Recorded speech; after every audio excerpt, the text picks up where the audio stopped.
တင်က computer science နဲ့ပတ်သက်တဲ့သင်ခန်းစာတွေကိုလေ့လာခြင်းလားဒါမှမဟုတ်စီးပွားရေးတို့အင်္ဂလိပ်စာတို့ personal development တို့ social science တို့ဒီလိုမျိုးသင်ခန်းစာတွေကိုတနေရာထဲမှာအခမဲ့လေ့လာလို့ရမယ် website တစ်ခုနဲ့ကျွန်တော်မိတ်ဆက်ပေးချင်ပါတယ်ဒီ website ထဲမှာဆိုရင်ကို internet ရှိရုံနဲ့အိမ်မှာနေရင် set study လုပ်သွားမယ်ပြီးတော့သူပေးတဲ့မေးခွန်းတွေကိုကောင်းဖြေနိုင်တယ်ဆိုရင် certificate တွေကိုလည်း free ရမှာဖြစ်ပါတယ်အဲ့ဒီ website ကိုကျွန်တော်နဲ့အတူတွားပြီးတော့လေ့လာကြည့်ကြရအောင်ပါ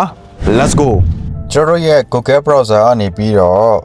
Sailor Academy ဆိုတာကိုရိုက်ထည့်ရမှာဖြစ်ပါတယ် Sailor Academy ပေါ့နော်။ဘာမှရှားမလဲဆိုရင်အောက်နားလေးမှာရှိတယ်ဒီမှာ Sailor Academy ဆိုတာကိုရှိတယ်နှိပ်လိုက်ပါနှိပ်ပြီးတဲ့နောက်ပိုင်းမှာဆိုရင်ဒီ website စာမျက်နှာလေးတွေ့လာအောင်မယ်ပေါ့နော် Your bridge to better ပေါ့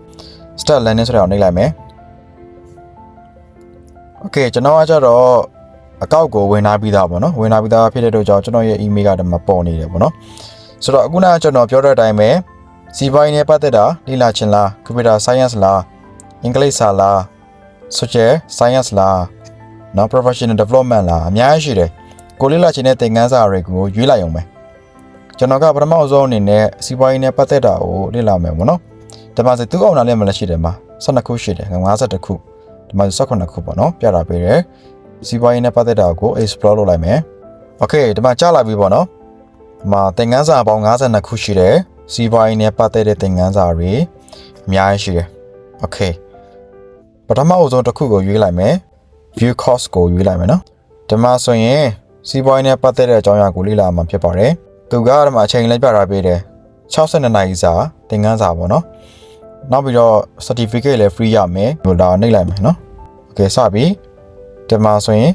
သင်ခန်းစာတစ်ခုချင်းစီ unit 1 unit 2 unit 3 unit 4ပေါ့နော်လေ့လာသွားမယ်ပေါ့တစ်ခုချင်းစီလေ့လာသွားမယ် okay ဒီမှာပြထားတဲ့သူရဲ့သင်ခန်းစာအသေးစိတ်တွေပေါ့နော်ဒါဆိုရင်ကျွန်တော်ကသင်ခန်းစာတွေကိုကျွန်တော်ဝင်လိုက်မယ်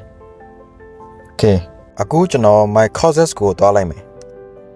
okay ဒီမှာပေါ်နေမယ်နော်ဒီမှာ business နဲ့ပတ်သက်တာကိုကျွန်တော်ကဝင်လာပြီး activities က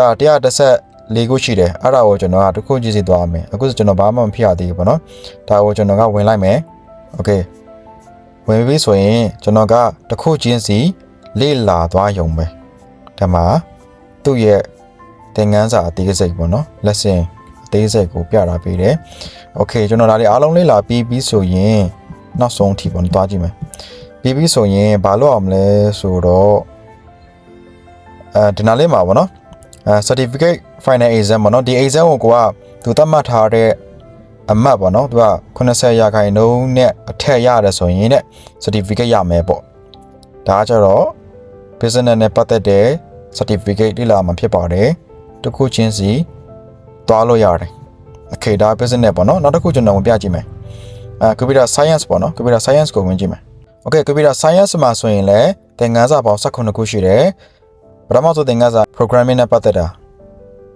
ကျွန်တော်ဝင်လိုက်မယ်အခုနပုံစံအတိုင်းပဲဝင်လိုက်မယ်ဝင်ပြီးသွားရင်